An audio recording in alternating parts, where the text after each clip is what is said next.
कहाँ जा रही हो? कॉलेज जा रही हूँ भाभी। कॉलेज जा रही हो या उस लड़के से मिलने जा रही हो? आप अपने काम से मतलब क्यों नहीं रखती हो? अपने ही काम से मतलब रख रही हूँ, इसलिए तुम्हें समझा रही हूँ। वो लड़का ठीक नहीं है, दूर रहो उससे। अच्छा तो आप ही बता दो कौन है सही मेरे लिए। मैं चाहूँ तो अभी तुम्हारे भाई को मैं सब कुछ बता सकती हूँ, पर मैं खामा खा के घर में कलेश नहीं चाहती। आखिरी बार मैं आपको समझा रही हूँ, मेरे मामलों से दूर रहो वरना अच्छा नहीं होगा आपके लिए। क्या? मम्मी जी, आप देख रही है कैसे जुबान चल रही है इसकी? तो तू क्या चाहती है, मेरी बेटी अपने घर में गूंगी बन के बैठी रहे? मम्मी जी, आपको पता नहीं है कि क्या बात चल रही है।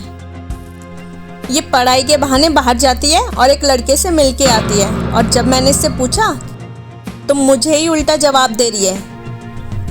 ये मैं क्या सुन रही हूँ?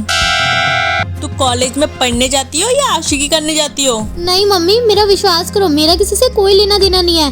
ये तो भाभी मुझसे जलती हैं। तुम ऐसे कैसे बोल सकती हो? मैं तुम्हें अपनी छोटी बहन जैसी मानती हूँ।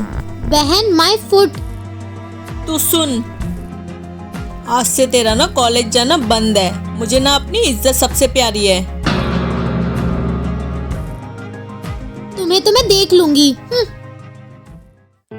बहू, ये जेवर संभाल के रख, मैंने ना कुछ जरूरी काम के लिए बनवाया है। ठीक है मम्मी जी।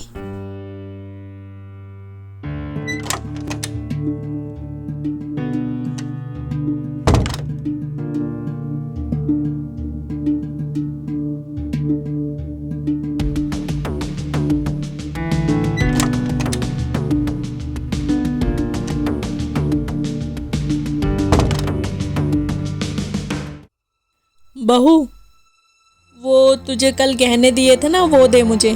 ठीक है मम्मी जी, अभी लेके आती हूँ।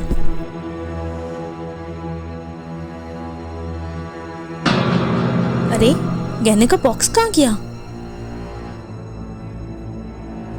गहने कहाँ गए? यहीं तो रखा था। कहाँ गए मतलब? मम्मी जी, वो यहीं रखे थे, पता नहीं मिल नहीं रहे, कहाँ गए? यही रखे थे तो कहाँ गए? साफ साफ बोलो ना कि खुद नहीं चुराए हैं। जब इतनी ही नीयत खराब थी तो ऐसे ही बोल देती। गहने चुराने की क्या जरूरत थी? नहीं मम्मी जी, मेरा विश्वास करिए, मैंने नहीं चुराए। अब चोर अपने मुंह से थोड़ी बोलेगा कि मैंने चोरी करी है। तू ऐसे नहीं बोलेगी, तुझे तो मेरा बेटा ही ठीक करेगा।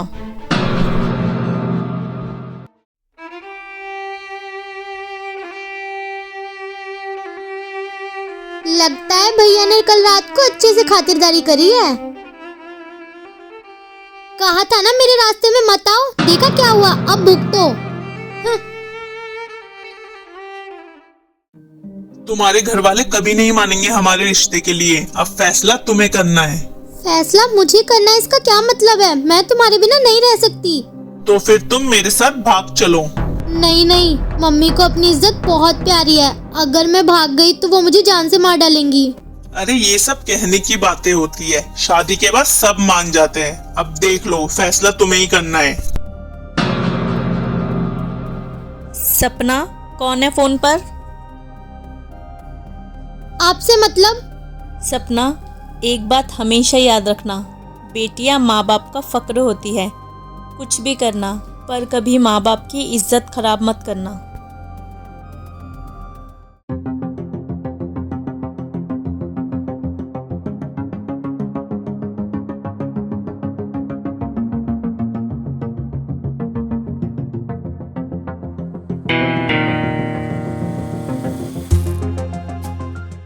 हाँ हाँ आ रही हूँ, निकल रही हूँ। हाय, मेरी बेटी भाग गई, अब मैं इस दुनिया को क्या मुंह दिखाऊंगी? हाय। अरे मम्मी जी, क्या हुआ है? सपना भाग गई है और ये सब तेरी वजह से हुआ है। बता मेरी बेटी कहाँ है? मम्मी जी, मेरा यकीन करिए, मुझे सच में नहीं मालूम। भाभीियों को सब पता होता है, तो बस मेरी बेटी को ले आ किसी तरह। आप पहले अपने आप को संभालिए और शांत रहिए। जिसकी जवान बेटी घर छोड़ के भाग गई हो, वो अपने आप को कैसे शांत रखेगा? माँ का दिल दुखा के गई है, भगवान उसे कभी खुश नहीं रखेगा। मैं उसको बद्दुआ देती हूँ, वो कभी खुश नहीं रहेगी।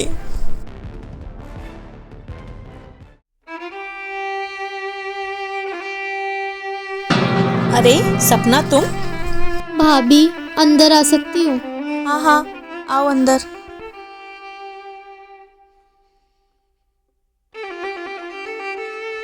भाभी, मम्मी कहाँ है? वो तो 2 साल पहले ही गुजर गई। माँ, तुम्हारे जाने का दुख और इस बदनामी ने उन्हें जीने नहीं दिया। इसका मतलब मैं कातिल हूँ।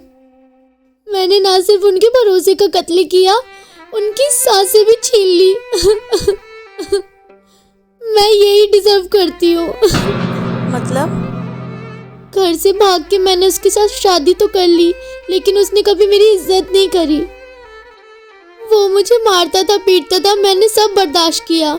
वो घर पे दूसरी लड़कियों को लाया करता था, मैंने वो भी बर्दाश्त किया। अब बर्दाश्त से बाहर हो गया जब उसने मुझे किसी और को बेच दिया। बस किसी तरह मैं उन दरिंदों से इस बच्चे को लेके भाग के आ गई। मुझे तो ये भी नहीं पता कि इस बच्चे का बाप कौन है। ऐसे यही सजा डिजर्व करती हूँ मैं। अपने माँ बाप का दिल जो दुखाया था, सीधा भगवान से बगावत करी थी, तो सजा भी कड़ी मिलनी थी ना मुझे। नहीं, अब बहुत हुई सजा तुम्हारी। अब तुम हमारे साथ ही रहोगी।